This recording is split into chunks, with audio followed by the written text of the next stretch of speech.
Assalamualaikum warahmatullahi wabarakatuh.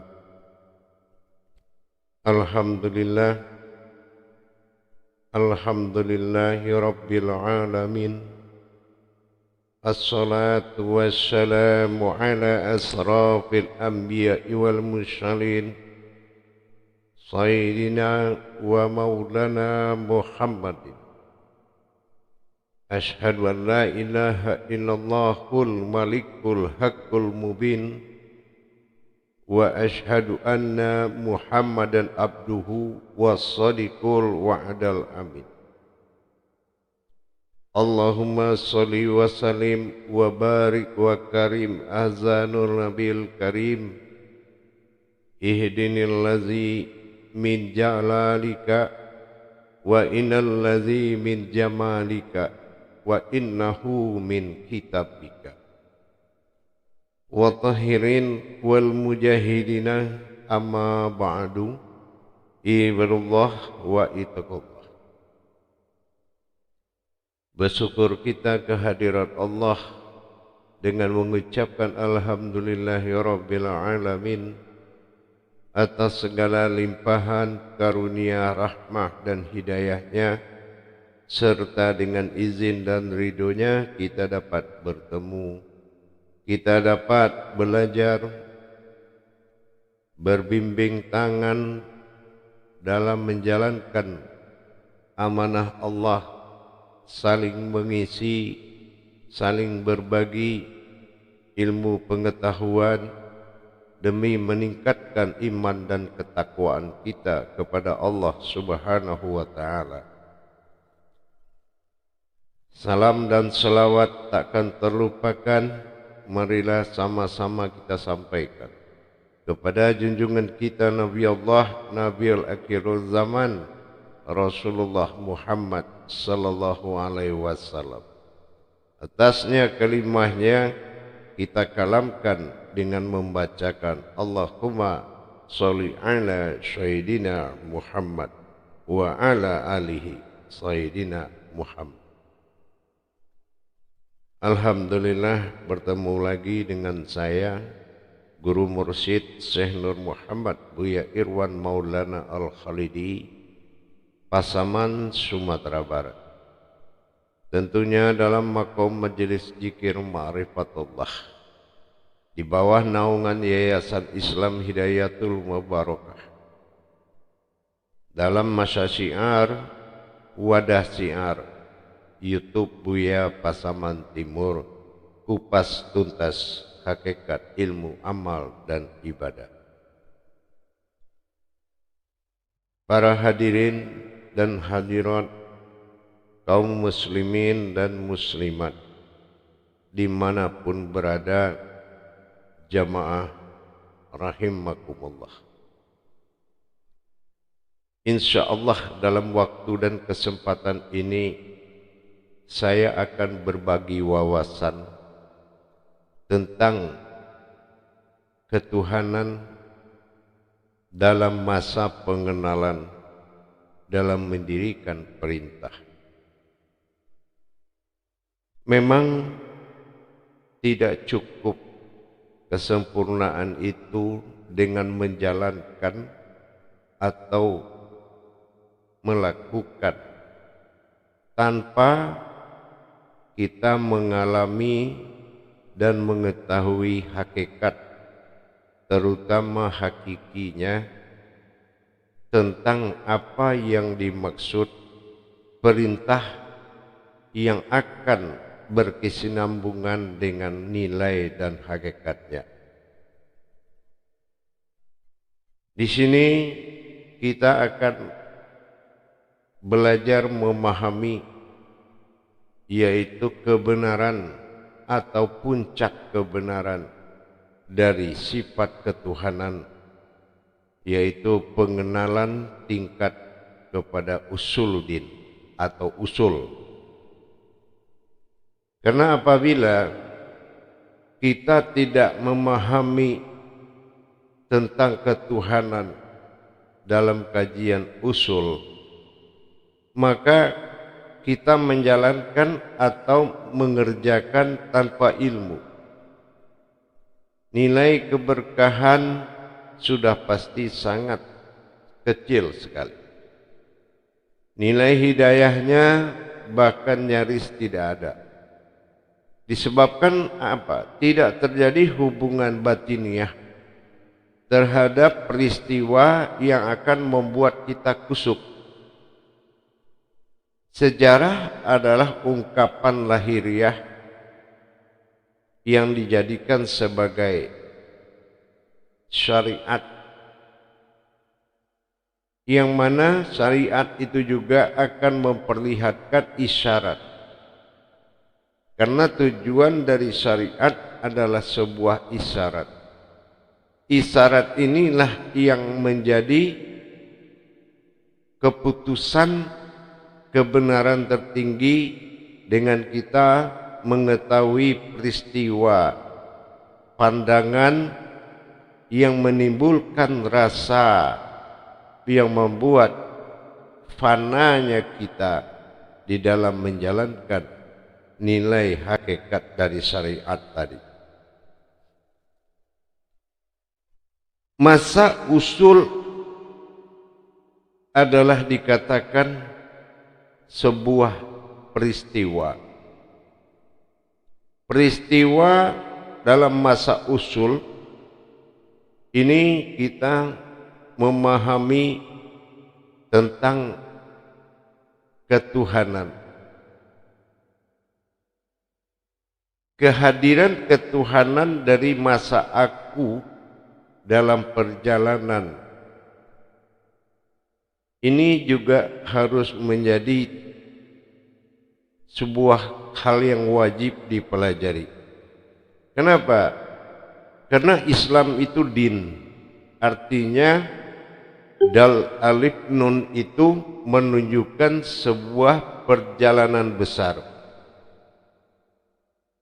Kalaulah tidak terjadi perjalanan atau memperjalankan dal alif nun, bagaimana kita memperjalankan kepada wujud asal mula jadi dalam tajalli Allah yang berupa sholat dan zikir?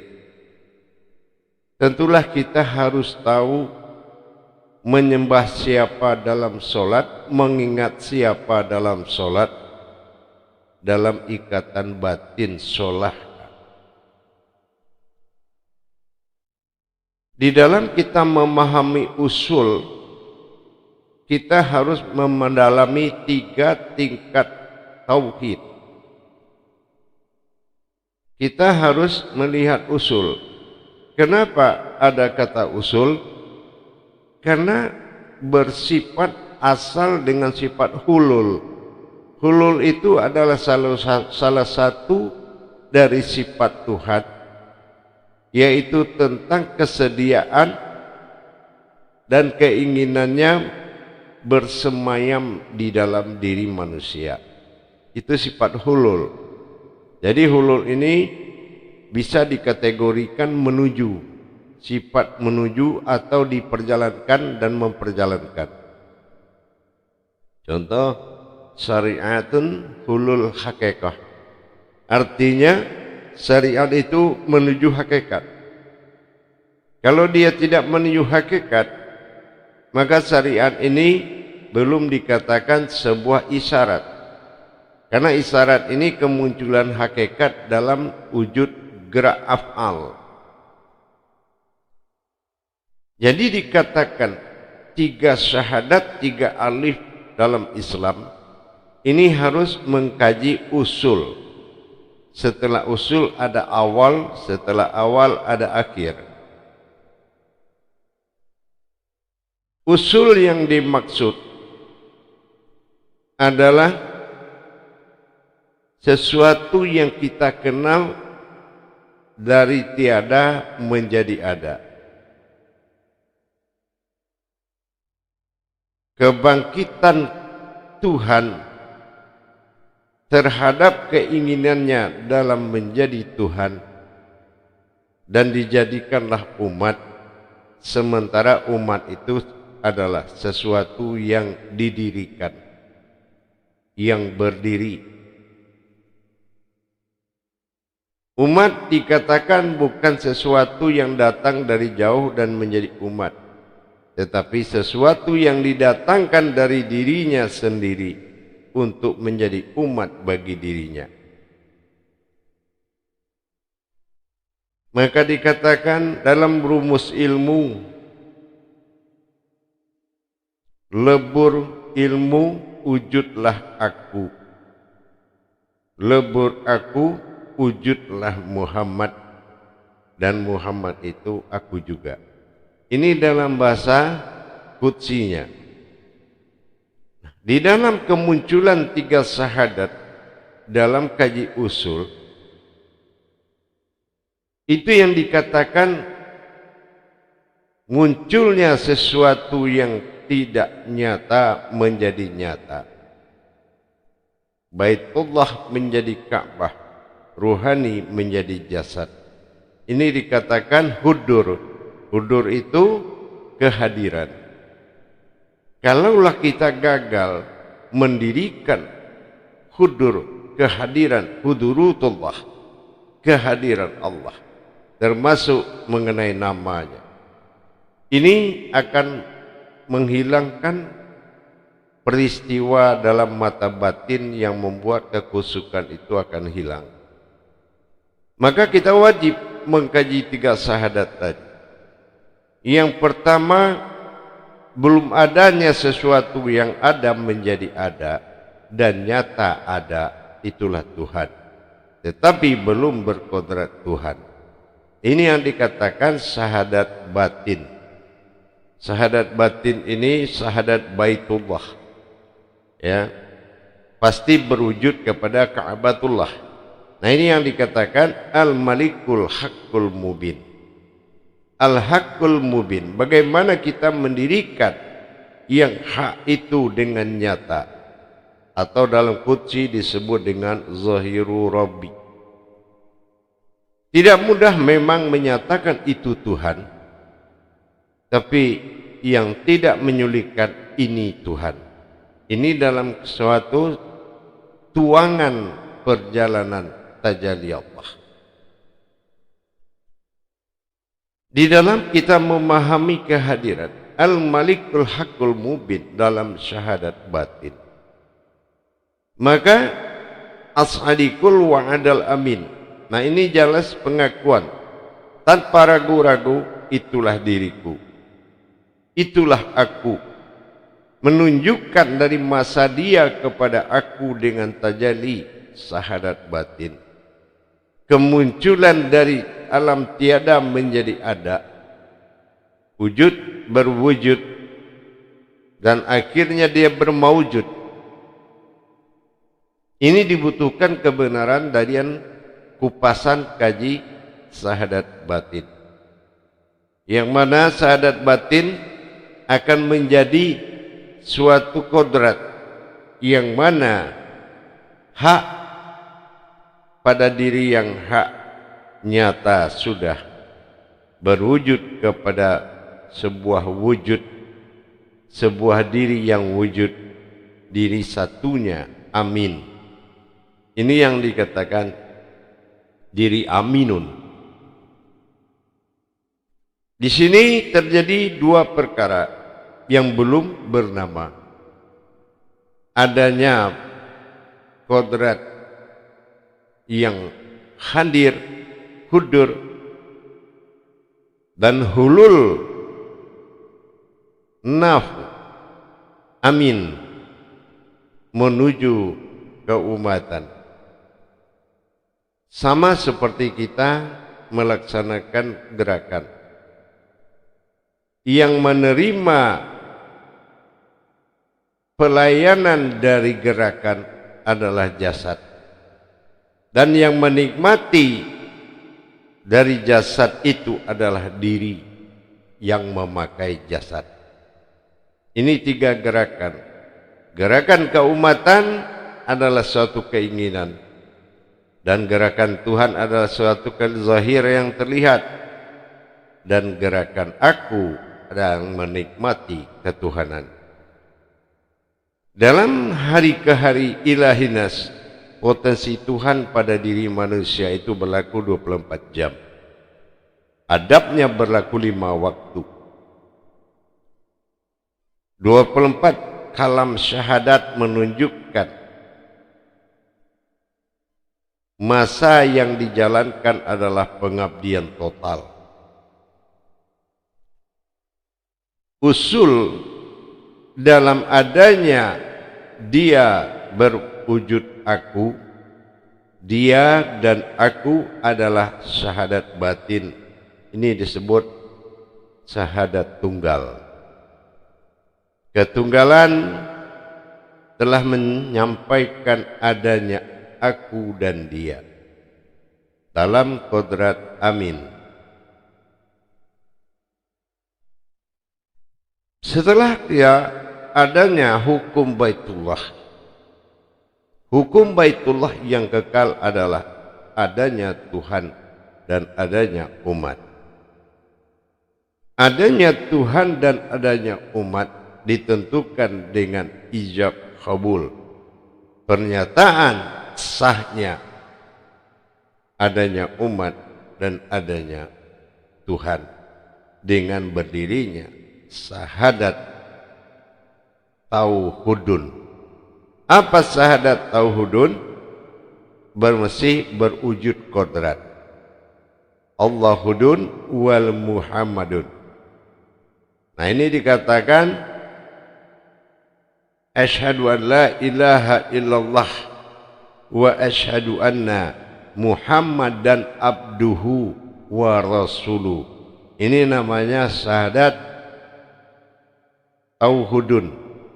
Tauhudun itu masih dalam wujud sir, tetapi ada sir Tuhan dan ada sir umat.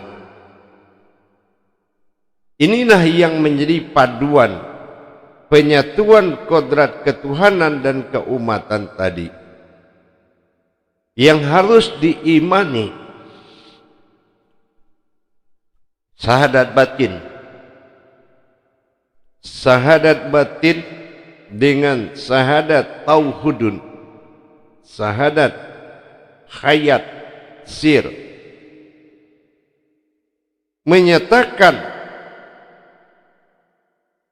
terjadi hubungan antara umat dan Tuhan, itu disebut tauhid. Maka tauhid ini adalah rukun Islam yang pertama. Harus dinyatakan perjalanan 3 alif syahadat batin.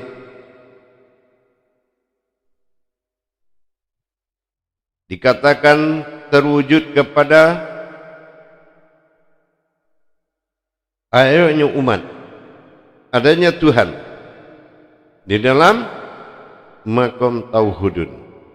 Allahudun wal Muhammadun. Ini belum punya nama. Nah ini bagaimana kita menetapkan dan mendirikan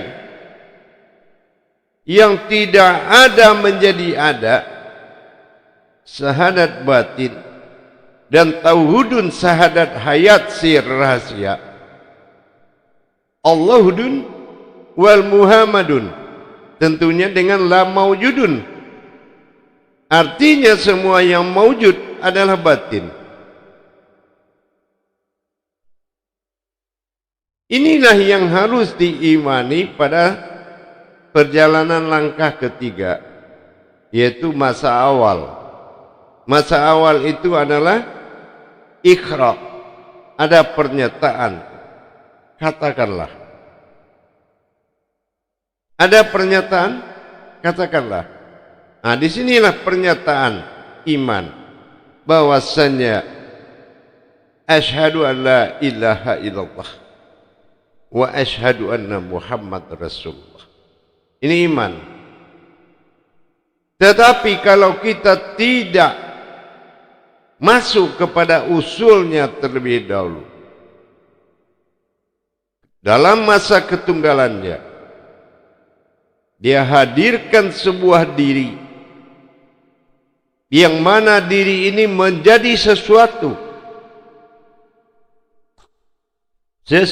yang berdiri, yang akan bertajali kepada sesuatu itu, kepada yang satu. Sesuatu kepada yang satu itu disebut dengan syahadat batin. Bagaimana dengan tajalli syahadat batin disebut tauhudun? Tauhudun telah nyata adanya aku dan dia. Aku dan dia yang dilimpahkan kepada Rabb, sementara dia dilimpahkan kepada Ilahi. Inilah yang menjadikan tauhidin yang harus diimani. Yang mana yang harus diimani? Allah memerintahkan ruhnya untuk memimpin sekalian alam dan isinya. Rasulullah. Inilah yang dikatakan azali. Bagaimana dia menjadikan awaludin ma'rifatullah itu dengan kita mengenal masa usuludinnya. Masa usuludin inilah yang dikatakan Allahudun wal Muhammadun. Tetapi di syahadat batin belum ada batin, yang ada aku dan diriku. Inilah al-malikul haqqul mubin, asyhadikul wa'dal amin. Ini usul. Jadi kalau kita sudah tahu usul ini telah terjadi dua perkara. Ahadah pada alam syahadah, ini sudah pasti terjadi hubungan ketuhanan dan keumatan. Terjadi alam keumatan dan alam ketuhanan. Dimunculkanlah tajalli daripada kudsiriyah bersifat ghaibiyah, maka dikatakan alam ghaib. Alam ghaib bukan alam tidak terlihat. Yang dikatakan alam ghaib adalah alam yang berusul dari yang tidak terlihat. Itu namanya ghaib, ghaibiyah. Di dalam pelaksanaan pengenalan tiga alif, aku pada alif pertama, dia yang menjadi aku. Pada syahadat kedua disebut dengan syahadat batin, atau dikatakan dengan syahadat wujud atau tunggal.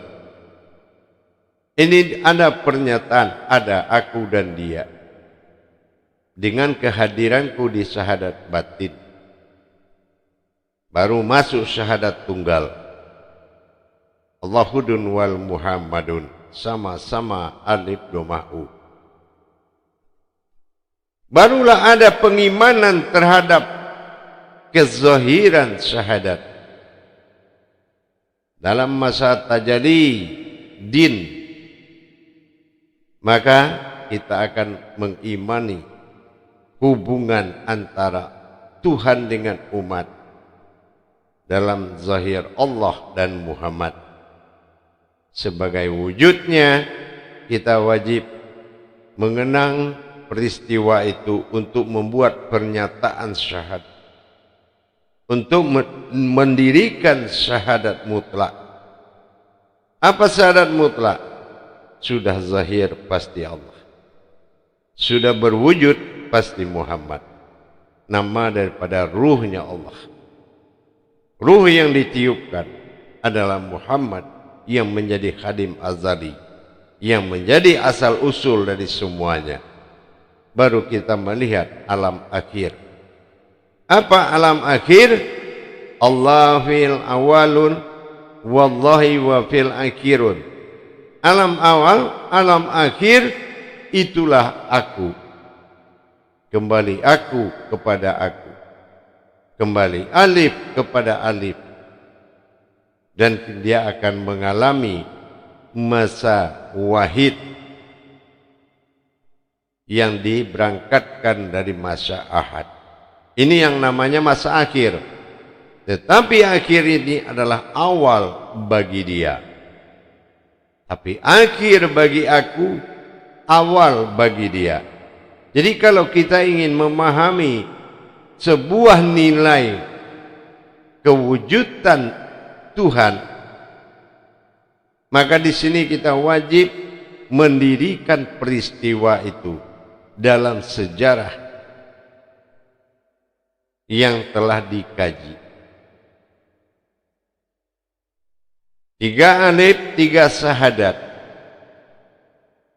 menyatakan sebuah kenyataan telah terjadi halal keyakinan itu dari Baitullah berzahirkan kepada Ka'bah bersifat Masjidil Haram tanpa salah. Yang kedua, tajalli daripada syahadat tunggal di bawah syahadat batin, meskipun ada penyebutan dua, tetapi itu adalah penyebutan ketunggalan aku dan wujudku sendiri. Ini yang dinamakan Allahudun wal Muhammadun. Inilah yang menjadi keimanan. Dizahirkan Allahudun, Allahu dizahirkan zahirnya diri Muhammad berupa-rupa pada zahirnya Allah. Maka ini yang dikatakan dengan khadim azali. Artinya kenyataan atau asal usul yang terlihat. Awaluddin ma'rifatullah. Jadi dalam kita memahami kajian usul dikatakan awalul wajibin alal insani hu ma'rifatul bizigoni. Pertama-tama yang wajib bagi umat adalah mengenal aku dengan seyakin-yakinnya. Ini berimannya kita syahadat tunggal kepada syahadat batin. Begitu di syahadat batin Allahudun wal Muhammadun, maka kita imanilah Allahudun, Allah itu adalah aku yang tersembunyi, wa Muhammadun, dan aku yang berupa pada persembunyian itu. Ini menyebabkan menjadi keagungan pujaan oleh semesta alam beserta isinya dengan asyhadu an la ilaha illallah wa asyhadu anna Muhammadar Rasulullah. Tentunya dengan berpedoman kepada Ka'bah Baitullah, berpedoman kepada zahir dan batin. Maka itulah yang dikatakan masa usul adalah masa hulul, masa hulul adalah masa hudur. Artinya dia ikhlas dengan hululnya, dengan sifat midratnya dan berpindahnya menuju masa hudur, yaitu masa kehadiran. Ini yang menyebabkan sebuah doa terijabah, semua ilmu akan mabrur mustajab, dan semua hidup akan barokah. Kenapa? Karena semuanya itu nyata pada adanya.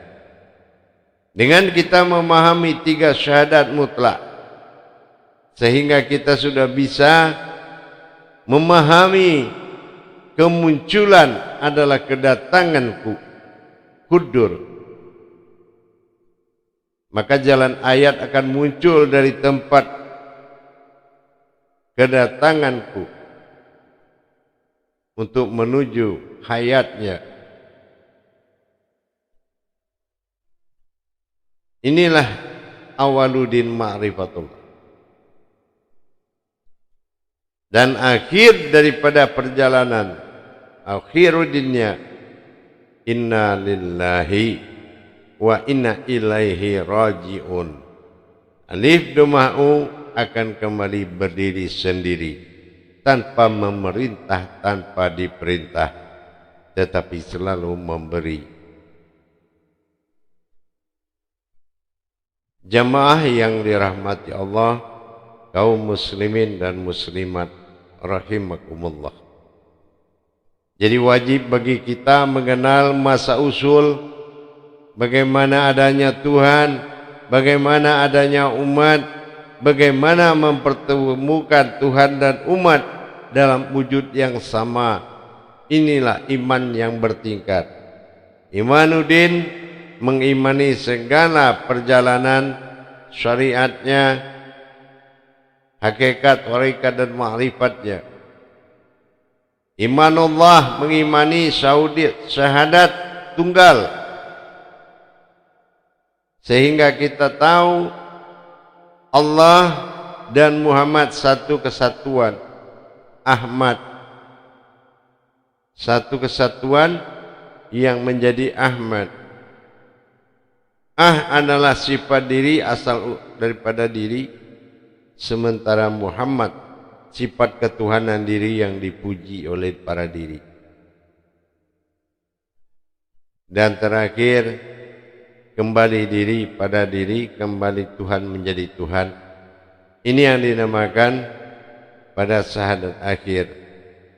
Makanya orang yang sudah ingin berpulang selalu dibacakan syahadat akhirnya, yaitu luput kembali menjadi awal, menjadi usul. Inilah yang dikatakan masa usul yang wajib diketahui menjelang datangnya masa awal dan masa akhir. Kalau sudah berjalan dan dipahami geraknya dan bagaimana menjalankan kehadiran, insya Allah maka perintah itu adalah hal yang pertama wajib dilihat oleh Allah Subhanahu wa ta'ala. Jadi jangan salah paham masa usul, masa hulul menuju satu Alkitab besar, Kitabullah. Mengambil hukum-hukum hakikat pada rukun hakikat dalam Islam, syariat, hakikat, warikat dan ma'rifat. Menjadi zahir Allah yang terlihat pada syariat, terasa pada hakikat, dan bergerak bertarekat, dan terlihat berwujud ma'rifat. Ini diri yang satu, bukan pemahaman yang empat, tetapi pintu gerbang dari keyakinan menuju diri yang satu. Makanya kita harus benar-benar mempelajari usul kalau ingin menjalankan amanah dan perintah Allah Subhanahu wa ta'ala. Jangan lupa, kalau kita lihat hakikinya sangat nyata pada hakikat, dan hakikatnya itu bertampilan syariat yang bermakna. Kalau syariat yang belum bermakna bukan tampilan dari kodratku, tapi kalau kodratku sendiri, bertingkah aku pada tingkahku, bertingkah aku pada sifatku, ini adalah namanya kenyataan. Memberikan kenyataan kehadiran dalam masa ilmu dan iman harus di bawah panduan para mursyid untuk mencapai hakikatnya. Hakiki dan hakikatnya harus nyata di bawah perlindungan guru mursyidnya untuk memahami masa usul. Jemaah yang dirahmati Allah, kaum muslimin dan muslimat, dengan kita memahami tiga perkara dalam perjalanan tauhid besar, sesungguhnya perlu kita ingatkan kepada sesama kita memasuki iman setelah kita berilmu terhadap apa yang harus kita imani. Jangan kita bersifat nekat tanpa ilmu, karena semuanya akan sia-sia. Baik para jemaah, para hadirin dan pemirsa sekalian, dengan kita telah memahami bahwasannya fungsi syariat adalah untuk menampilkan isyarat, fungsi hakikat mendatangkan rasa, fungsi tarekat adalah memperjalankan, fungsi marifat sesuatu terlihat.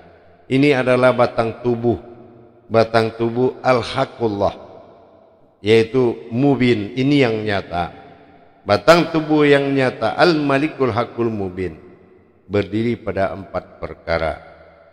Dengan demikian, dengan kita memahami sebuah wujud Tuhan yang akan menjadi panutan diri, tentu dengan kita mentadabur keberadaan perjalanan tauhid ini untuk memudahkan peristiwa itu masuk ke dalam diri, sehingga kita tidak terburu-buru di dalam menjalankan perintah, karena bisa menghilangkan rasa dan menutup pandangan. Tapi kalau kita sudah menjalankan dengan ilmunya, insya Allah semua akan mudah, semua akan nyata dan jelas. Zahiru Rabbi wal batinu abdi. Jelas mana kezahiran Allah, mana abdinya batin kita. Insya Allah itu mudah-mudahan bisa kita betul-betul menjalankan dengan baik. Alhamdulillah para jemaah semuanya, mudah-mudahan di dalam penyampaian tentang usul ini bisa sama-sama kita imani sebagai wawasan kita menuju kehadirat Allah dalam meningkatkan iman dan takwa kita. Karena usullah, karena adanya hulul. Hulul adalah keikhlasan Allah untuk berdiam di dalam diri manusia. Hulul hakikah, hulul tarekah, hulul ma'rifah. Insya Allah jangan buru-buru untuk mencari sesuatu, karena tidak ada yang hilang dalam jalan Islam, tetapi kitalah yang merasa kehilangan. Maka carilah tuntunan yang hak untuk meningkatkan ketakwaan. Barakallahu ya Karim, ya Rahman, ya Rahim. Akhirul kalam, wabillahi taufik wal hidayah. Wassalamualaikum warahmatullahi wabarakatuh.